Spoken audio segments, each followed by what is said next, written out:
தொடரும் சீரற்ற வானிலை காரணமாக இம்முறை கல்வி பொது தராதர சாதாரண தர பரீட்சையில் தோற்றும் மாணவர்களில் சில சிரமங்களை எதிர்நோக்கியிருக்கின்றார்கள். குளியாப்பிட்டி கல்வி வலயத்துக்குட்பட்ட ஸ்ரீ சுமனசார நவோதய பாடசாலையில் பரீட்சை நடவடிக்கையில் ஈடுபட்டிருந்த ஆசிரியர்களுக்கும் பரீட்சைக்கு தோற்றும் மாணவர்களுக்கும் இன்று பரீட்சை நிலையத்துக்கு செல்ல முடியவில்லை. அப்பகுதியில் ஏற்பட்டுள்ள வெள்ளப்பெருக்கு காரணமாக இந்நிலைமை ஏற்பட்டது.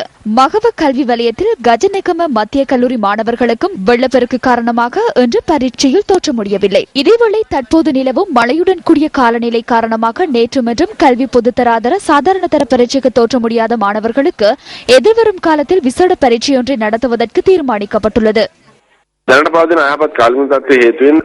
மாணவர்கள் பரீட்சைக்கு தோற்றாமை கருத்தில் கொண்டு இந்த நடவடிக்கை எடுக்கப்பட்டுள்ளது. தென் மாகாணம், மேல் மாகாணம், வடக்கு, கிழக்கு, சபரகமோ மாகாணங்களில் இவ்வாறான சம்பவங்கள் எதுவும் பதிவாகவில்லை.